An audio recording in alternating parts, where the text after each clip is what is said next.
720 Radio Silaturahim untuk Islam yang satu. Ikhwan akhwat yang dirahmati Allah Subhanahu wa taala, terima kasih masih bersama kami dalam acara Sahur bersama Tokoh. Di sesi pertama tadi kita sudah banyak mendapatkan cerita dari Bang Iwan Piliang gitu ya. Seorang aktivis, wartawan dan juga penggiat citizen journalism. Dari tadi netizen terus saya salah sebut nih kayaknya gitu ya. Tadi juga kita banyak dapat cerita mengenai pengalaman spiritual kalau bisa saya katakan tadi gitu ya. Itu menginspirasi bahwa seorang muslim dalam hatinya pasti selalu ada keterikatan dengan Allah ya. Iya, pasti. Sejauh apapun dia gitu ya. Iya, maksudnya sejauh apapun dari jalur agama dia. Iya. Udah istilahnya jadi yang nggak sholat lah atau iya. apalah, tapi ikatan itu pasti selalu pasti ada gitu. ada.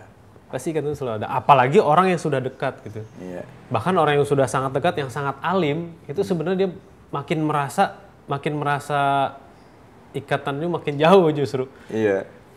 Karena orang yang makin soleh kan biasanya makin merasa dia tuh makin tawadu gitu. Itu kok makin ibadahnya justru nggak ini gitu ya. Itu ihsannya tuh di situ gitu ya. Nah, Ikhwan akhwat, di sesi kedua ini dengan Bang Iwan saya akan lebih banyak lagi menggali cerita-cerita dari beliau tentang jalan-jalannya nih. Jalan-jalan ya. Kayaknya hobi ini jalan-jalan nih Bang Iwan. Iya, jadi hobi atau gimana nih? memang menjadi bagian dari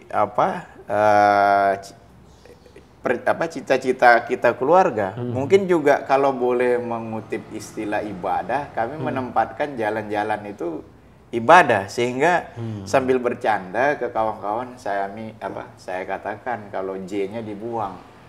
Jadi alan-alan. Kenapa? Supaya ada prioritas. Jadi mananya jadi alan-alan? Nah, karena prioritas begini. Allah itu kan menciptakan bumi. Nah, bumi ini kalau kita masih di bumi, kecuali yang NASA udah lihat planet-planet lain ya.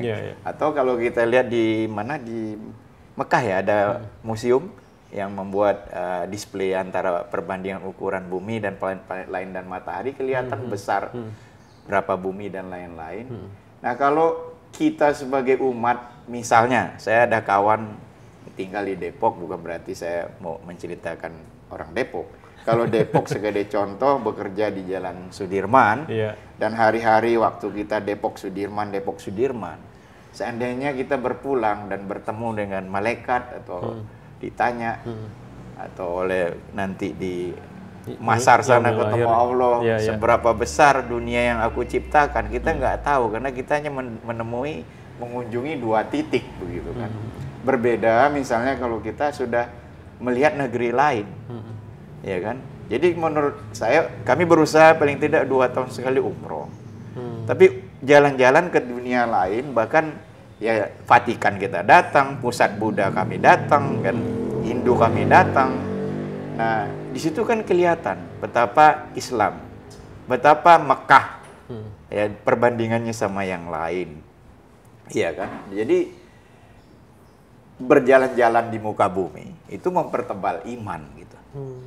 Jadi ibadah akhirnya berjalan-jalan adalah ibadah. Terakhir kami baru pulang dari Islandia. Waktu di Islandia saya menyetir mobil 3.500 kilo, sempat juga di paling utara kena badai salju. Nggak mendengar radio tapi nggak mengerti bahasa Islandia. Ya kan, ada pengumuman tentang cuaca kami nggak ngerti, lewat aja. Alhamdulillah selamat bertemu dengan truk yang memecah es. Ya mereka geleng-geleng aja, kita lihat dari kaca gitu kan. Ngapain keluar? Nah, kemudian ke Skandinavia melihat pendidikan di sana yang baik gitu.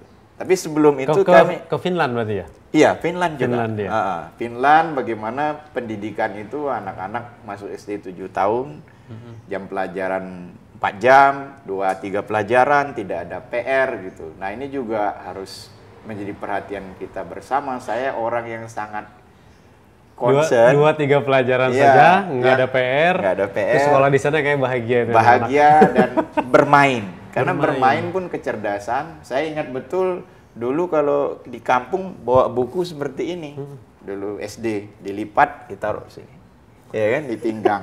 Satu aja cukup. Satu cukup. Anak kami yang SD, saya pernah timbang itu rasa ya 5 kilo. 5 kilo. Berangkat dengan wajah momok gitu, pulang stres. Isinya itu buku paket semua tuh, Bang. Nah, buku paketnya satu pelajaran bisa 2. Nah, kelas 4 di sana itu lebih orientasi bermain. Gitu.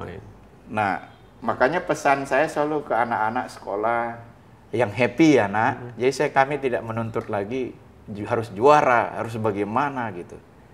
Nah, satu itu. Kedua, kita katanya negara yang sekarang ini dibanding 62 negara udah di riset urutan ke-60 minat baca buku gitu. Menurut saya ini musibah peradaban yang amat dahsyat. Betul. Iqra, perintah dari Al-Qur'an, dari Allah. Tapi Iqra itu kan juga ada 2. Ibarat camilan, koran, majalah, sosmed itu camilan. Kalau makan nasinya kan baca buku. Anak SMP di Inggris membaca Shakespeare. Kita di kuliah berat sekali kan gitu. Tapi lebih menyedihkan lagi sekarang, saya suka nanya, pernah nggak membaca Lelaki Tua dan Lautnya Hemingway? Nggak kenal lagi.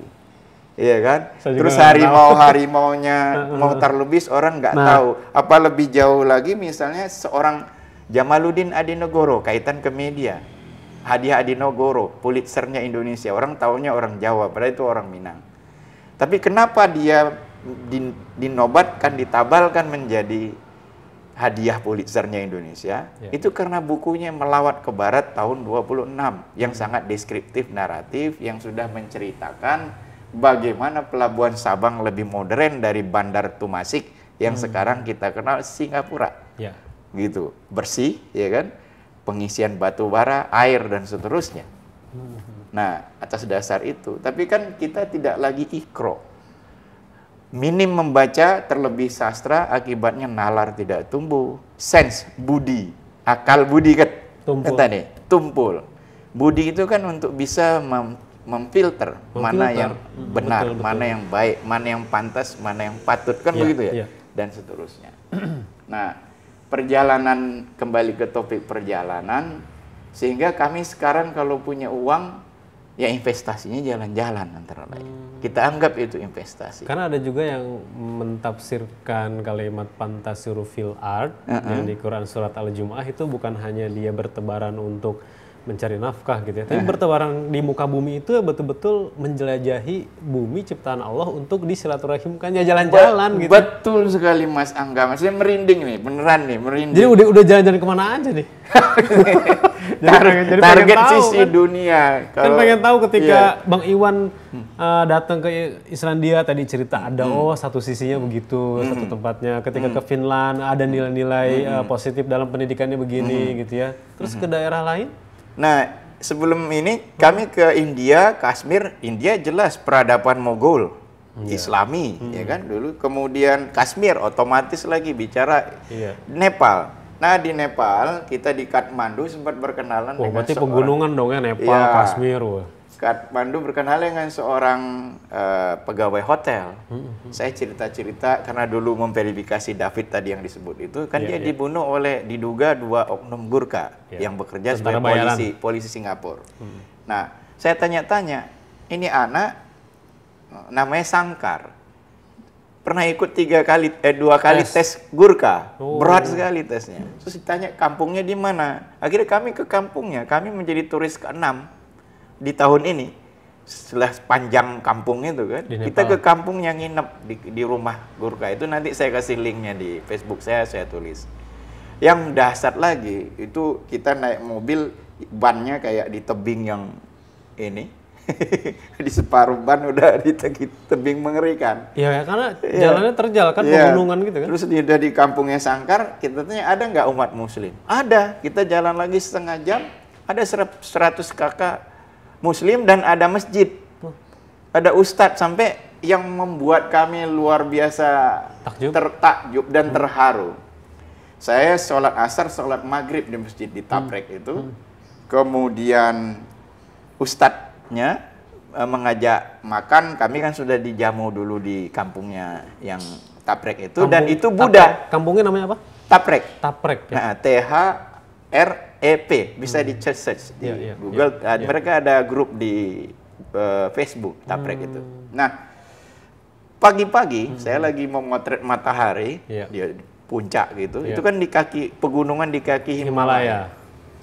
Itu Ustadz, alim, sama tokoh masyarakat bertiga. Saya lihat dari pematang tanaman, mereka kan menanam padi juga. Waktu itu kan musim lagi bukan menanam, masih kosong tanah.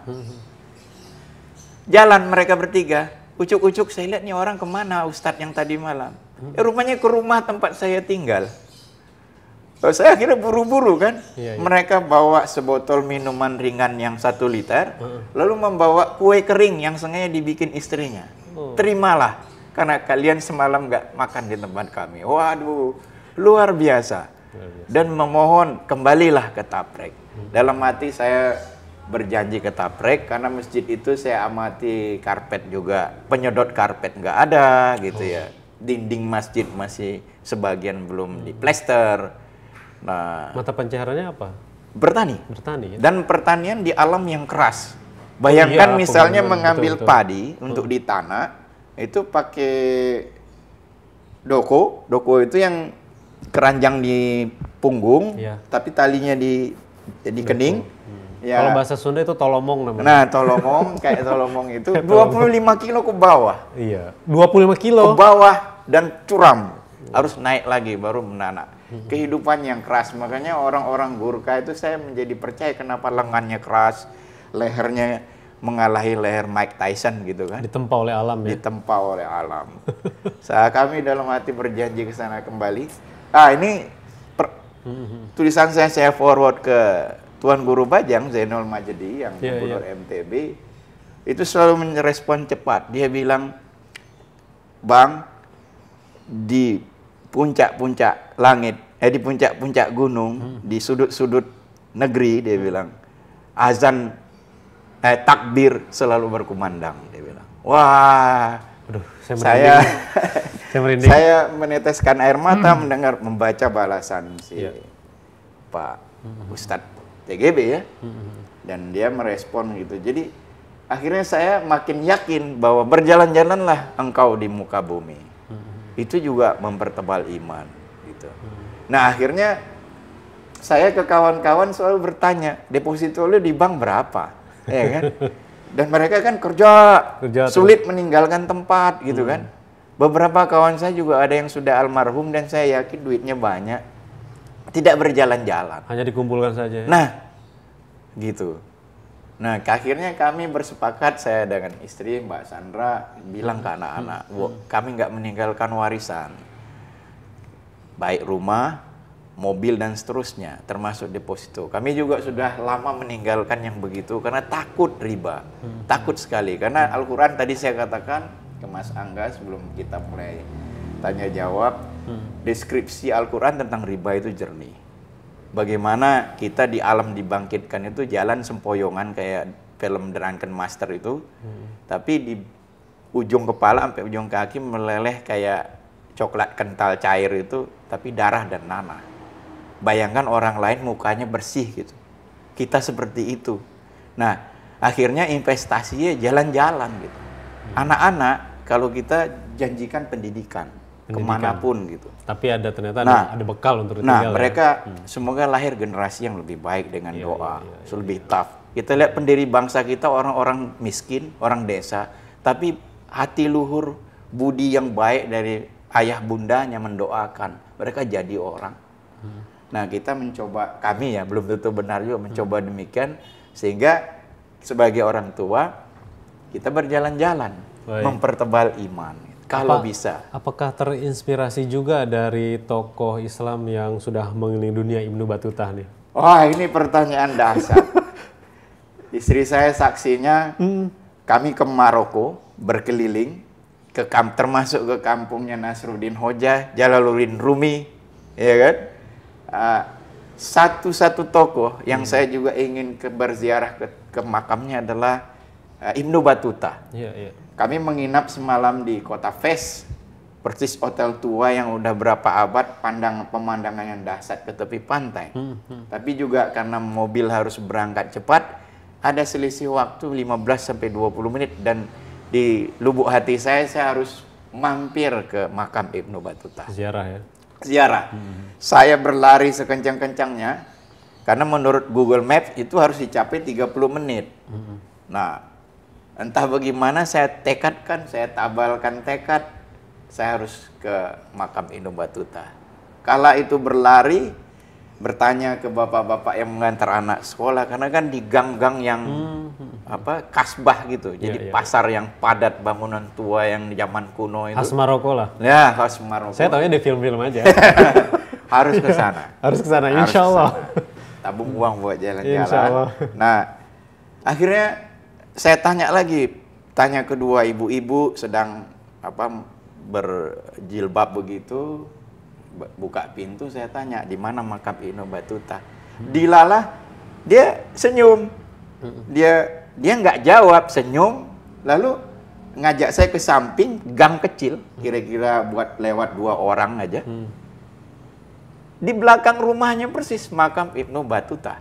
Walah, saya bilang, saya keluar air mata.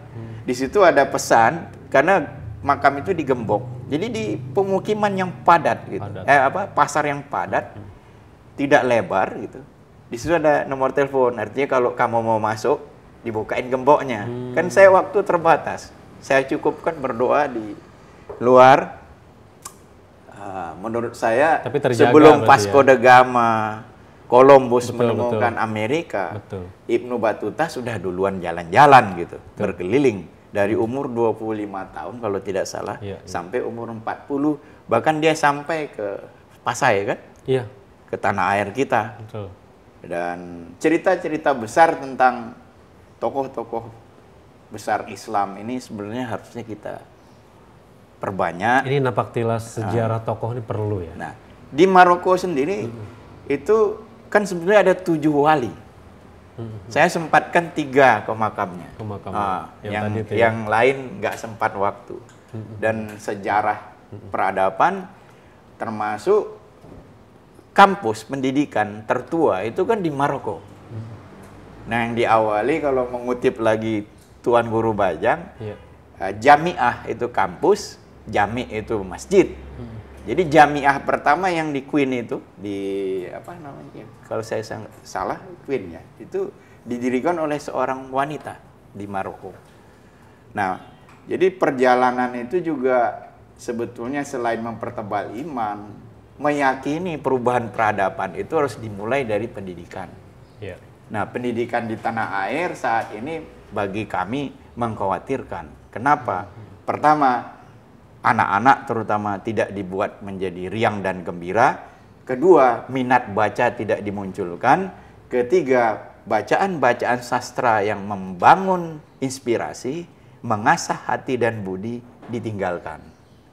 Akibatnya ditinggalkan karena memang tidak ada, karyanya itu habis. Kalau saya lihat dari atau karena gempuran dari luar. Aneh sekarang dari kurikulum yang sekarang ini saya melihat tidak lagi mewajibkan bacaan sastra. Nah, lalu ketika ada sistem internasional itu kurikulum standar internasional. Ya, saya orang yang paling KTSP memprotes.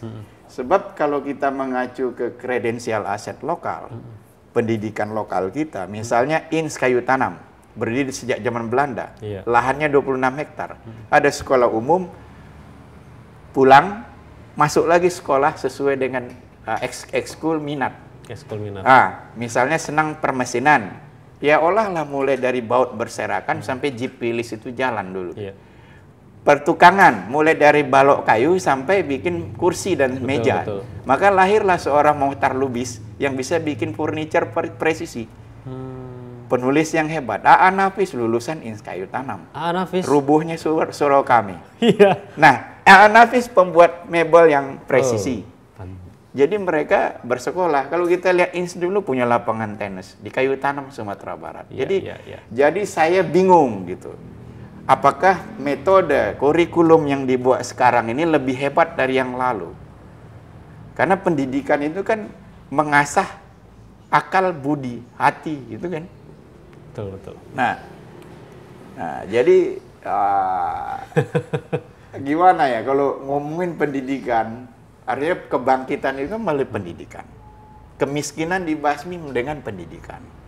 dengan pendidikan orang punya modal dasar untuk berkreasi, ya kan? Tapi ini kan melihat hal seperti ini jadi PR dan tugas kita, gitu. Nah, bukan untuk ditinggalkan gitu. Betul. Atau diabaikan. Oleh karenanya saya percaya bahwa perubahan itu sekarang dimulai dari yang non mainstream. Saya rasa Rasil salah satu motivator, ya, medium atau media massa umat yang layak membangkitkan kembali sisi-sisi keinsanan, sisi-sisi keluhuran budi, kan gitu. Ini yang hilang gitu. Insya Allah. Jadi Rasil mohon doa dan dukungannya nih Bang ya. Saya suka untuk Islam yang satu. Baik, sekarang kita mau jalan-jalan lagi ke kampung halamannya Bang Iwan nih, Sumatera Barat. Iya. Bicara sastra, terus bicara tokoh, bicara dia pernah jalan-jalan gitu ya. Saya ingat sama Buya Hamka. Iya, iya, betul. Masa muda dia sudah istilahnya dalam tanda petik kabur ya. Iya. Kabur karena khas orang Padang tuh harus merantau gitu ya. Iya. Merantau gitu, ada pengalaman beliau berbulan-bulan di kapal untuk ke Mekah gitu ya. Terus jadi ulama, nulis novel. Iya. Nulis sastra. Iya. Inspirasinya dari seorang Buya Hamka ketika kalau pengen jalan-jalan ke Padang. Termasuk bagaimana dia mau ke Irak segala macam, naik mobil, dihajar oleh badai gurun, betul. Kan ditulis oleh putranya tuh. Iya. Irfan Hamka. Irfan Hamka yang menulis pengalamannya. Termasuk Irfan cerita bagaimana dia mau dilamar sama putri Arab sana kan, temannya Buya dan seterusnya.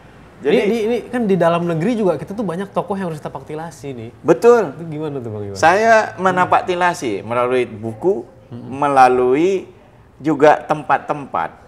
Misalnya aja Tan Malaka, ya kan, tokoh juga. Kita pergi ke kampungnya. Jangankan Tan Malaka, suatu hari sampai lupa saya ke Paris melihat dulu di buku koleksi lukisan Bung Karno itu yang dikuratori oleh Lin Manpung. Jadi Bung Karno pernah membuat buku yang sangat bagus, mengumpulkan maestro lukisan Indonesia. Dicetak di Jepang, ada 7 buku. Ada di mana? Buku itu. Beberapa ada, sekarang sulit sekali menjadi barang antik gitu. Di era percetakan masih belum seperti modern sekarang, di era kertas belum sebagus sekarang, tapi dicetak sangat bagus. Di situ saya menemukan di Paris itu ada pelukis Indonesia namanya Icih Tarmizi. Lelang ikan. Jadi ada lukisan kita. Dulu saya masih melihat. Kan Louvre itu kan besar ya. Gambar tentang lelang ikan. Iya, lukisan dari Indonesia ada yang dipajang gitu. Nah, saya sampai mencari kampungnya.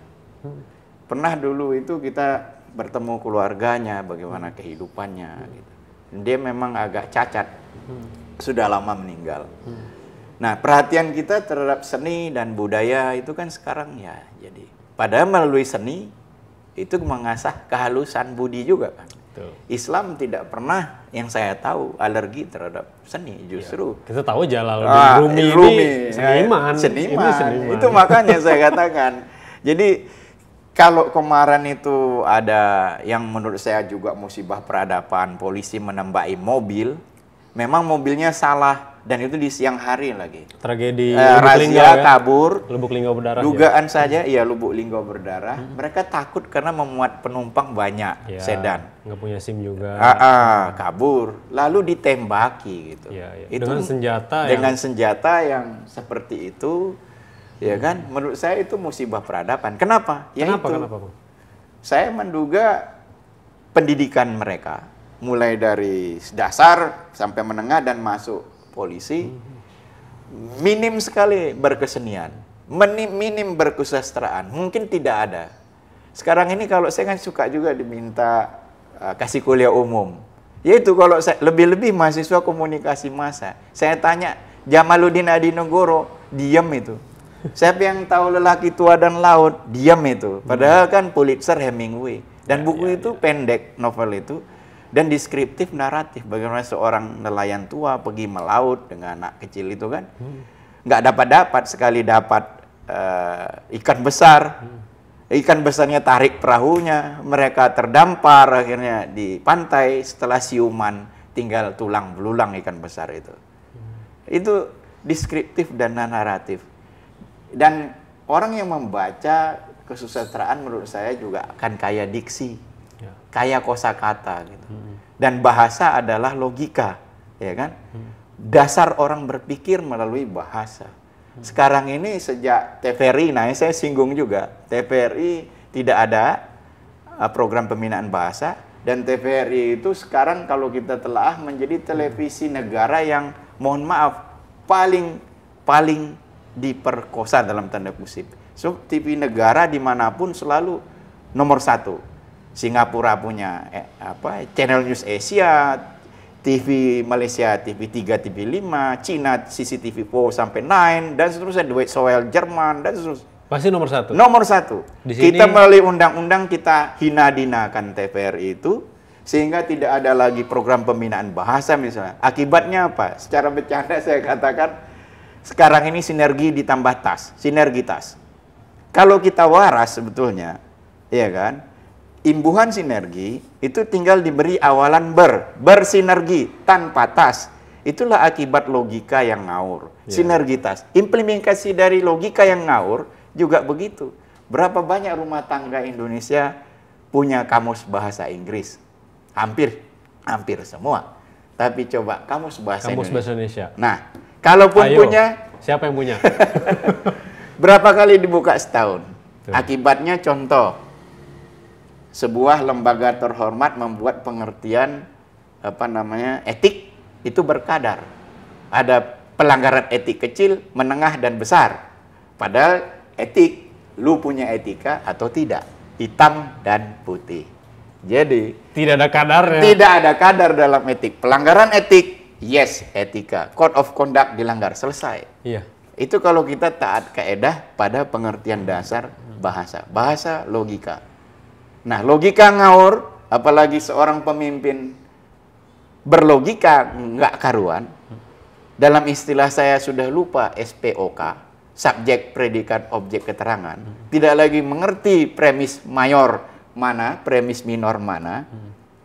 Hilang dia jasadnya sebagai seorang pemimpin yang bisa membawa kemaslahatan bagi umat.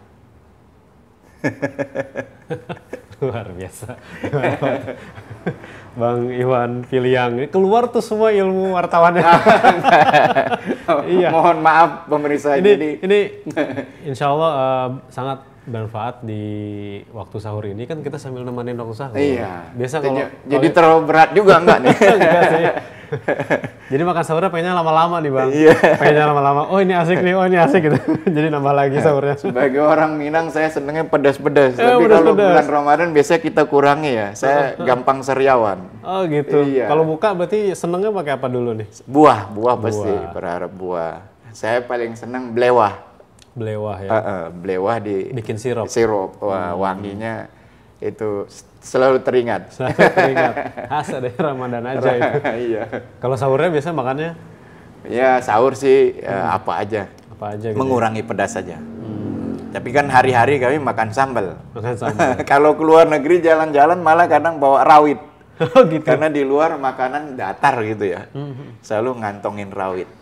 Kadang-kadang sampai di hotel yang pertama dimasukin ke kulkas numpang rawit gitu. Supaya tetap segar. Itu kayaknya waktu pas ke Eropa, ini kayak Eropa masalah makanan kayaknya serius nih, nggak enak. Satu nggak enak, lalu selalu khawatir makanan halal. Selalu khawatir. Nah, tapi belakangan kalau Amerika banyak. Ya. Halal food di pinggir jalan gitu. Sekarang sudah ada itu. Kalau di Eropa, saya selalu kalaupun kita beli ayam ini dipotong secara halal tidak, tapi ya oke lah. Daripada yang paling aman, misalnya kentang goreng pasti kan minyaknya nggak diberi campur ada indikasi babi atau apa gitu. Tapi yang jelas yang vegetarian pastilah nggak dicampur gitu. Kalau saya mau tanya tentang masakan Padang, apa sih membedakan sama makanan-makanan yang lain? Kayaknya masakan Padang ini sudah jadi nasional banget, sampai ke ujung Papua juga ada. Saya gitu ya. bisa memasak semua masakan Padang, bisa, ya? Semua termasuk rendang. Apa jadi, sih bedanya sama masakan lain? Sampai kayak Indonesia banget gitu. Masakan Padang apa ya? Bumbu ya, bumbu meracik bumbu. Terus memasak itu kan pertama memilih bahan. Kedua, meracik bahan itu.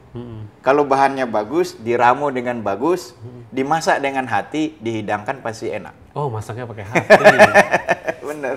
Biasanya istri nih, Iya. kalau lagi masaknya dengan hati, Iya. itu keluarga kayak makan enak. Iya. Tapi kalau istrinya lagi kesel gitu ya, rasa beda. Beda. Nah, makanya. Begitu nggak sih?